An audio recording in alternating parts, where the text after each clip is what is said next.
What's going on, everybody? We have a Cup of Nations battle here between Godlike, or aka Gamilkara, as Rome, and Bobi as Massilia. So let's hop into it.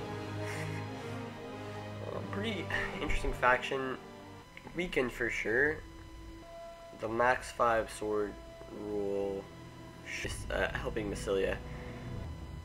Massilia definitely in the tournament. Rome will have to rely on some. Rome will have to rely on some heavy lifting from their infantry because that's like the only thing they have. Let's see the build of Bobi. Well, it looks pretty standard from what I've seen in the past from them.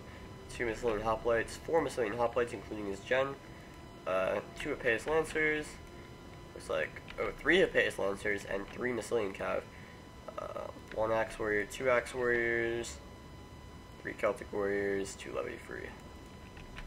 And yeah, and 3 slingers. Yeah, 3 Celtic slingers. So very nice.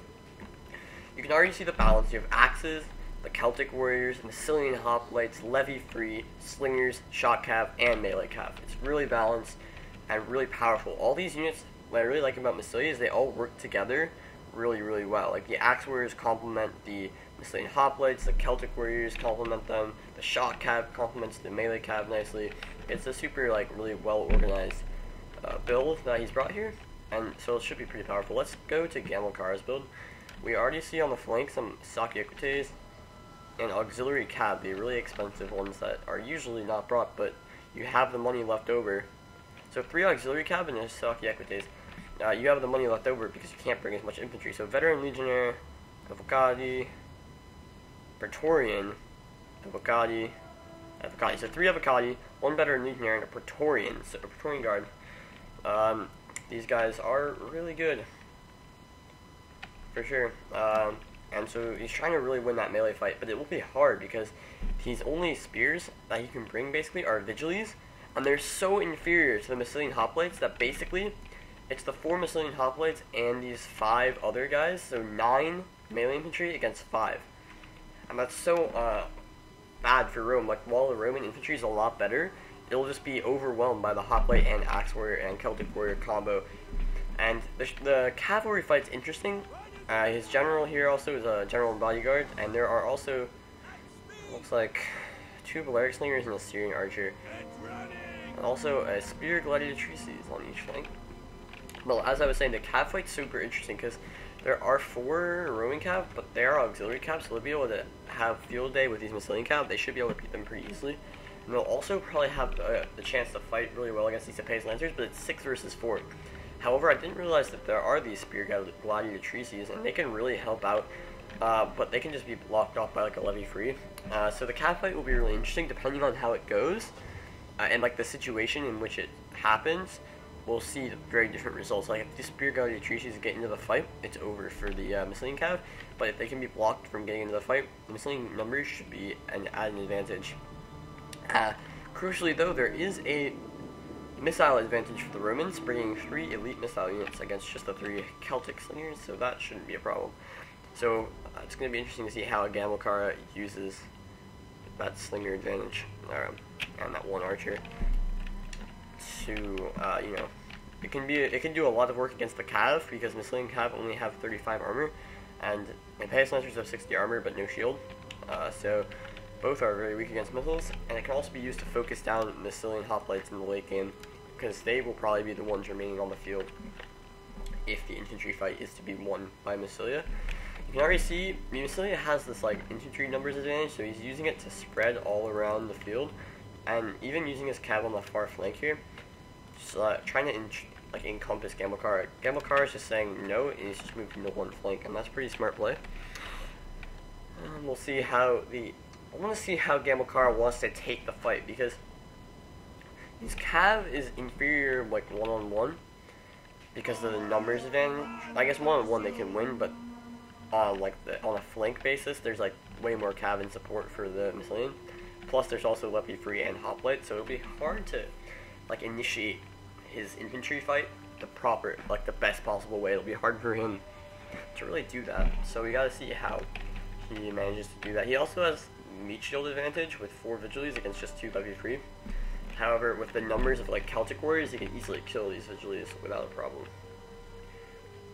And like allowing the Romans to get their charge is not like a huge deal. They're 15 charge, it looks like. So Bobi is doing a good job here of just making sure his units are always in support. And like they were overextended here because his other units were here. So now he's gonna back off and form a line. That way because he has numbers advantage in like every category. In melee infantry, in cavalry. So he needs to be able to use that number advantage optimally in order to defeat like the superior individual units that the Romans have. I'm surprised that he doesn't just go for a missile war. That's what I would do. But I guess what Bobi's doing smartly here is he's now put his missiles in the middle where he can, where Gamilkara can just walk up. He's put them on the flank. So if he moves all of his missiles to this flank to fight the Celtic slingers, then Bobi's left here will be able to push up like that under no threat of being focused, like his cav will be focused, and then he can support with the rest of his army. And so that will continue this like flanking maneuver that Bobi has set up. I guess that's something he really wants to have in this game, and that's one way to use your numbers, is just keep moving around the flank of your smaller opponent. So here it looks like we'll probably get a fight soon. I wouldn't be surprised to just see these Vigiles like move forward. Looks like Bobi doesn't want to take this fight yet though. Somehow he's got to use his Vigiles and Gladiatrices to really kill an enemy cav without much loss to his own. Looks like a couple of shots were fired. Meanwhile, look at this long flank from these cav. However, I do worry about it though, because what happens now is it's a 4v4 cav fight here in the back lines. And while these guys are deadly in the rear, they need to be able to get into the right positions first. And like I could see these Vigiles just screening them with the Gladiatrices behind, and then like these cav just like pushing something over here or over here and trying to get into an early cav fight where he can use his other Gladiatrices to his advantage while these two cav are out of the fight. That could be one way to initiate the fight. Now meanwhile these cav are coming closer here. They're just gonna threaten. There's no risk to this at all, so might as well do it. And he's actually gonna push forward. This flank is very strong. Like his middle is relatively weak with only 3 Celtic warriors, but that's the easiest to run away with, and so he can just kite. Meanwhile, his flank with 2 Massilian hoplites and a axe warrior are super strong, and he's trying to push the flanks. He's really getting, like you can see, he's already like on the flank. It's a really tempting push here. I think Bobi might want to initiate the fight here. You can see he's pushing forward. You can see all this movement here. He's really pushing forward. He's got a target on this auxiliary cav. This Saki Ekute actually, the only Saki Ekute on the field. Gamilkara actually baited this nicely, but in the end, it was a nice charge from these guys. And they should win this fight. But the Gladiatrices get in. However, look at this bait. All these Saki Ekutes are just chasing into this Massilia hoplite, and the Gladiatrices are also doing so. And that's really bad. However, some of these Saki Ekutes got behind. I guess not enough. Trying. Oh, unlucky there.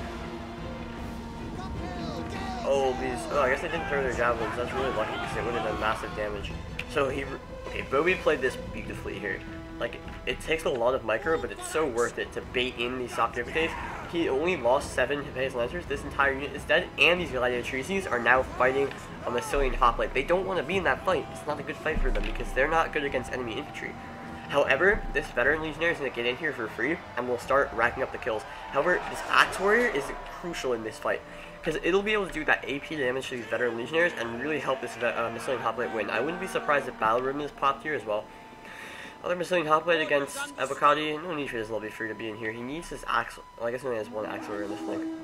He needs to use his cavalry advantage to slip through here now, because remember, he almost killed the Saki Ekute. This Celtic warrior, is it? He needs to cycle. He needs to have the other Celtic warrior and cycle here. That will do so much damage for free against these Evocati cohort. Now, he is doing what I was saying here. He's sneaking through, and that can come through this gap and come here. However, this Massilian hoplite, no, it's actually doing fine. It's yellow morale, but only because of an attack from the rear glitch. Why would you take this fight with your Hippias Lancer alone?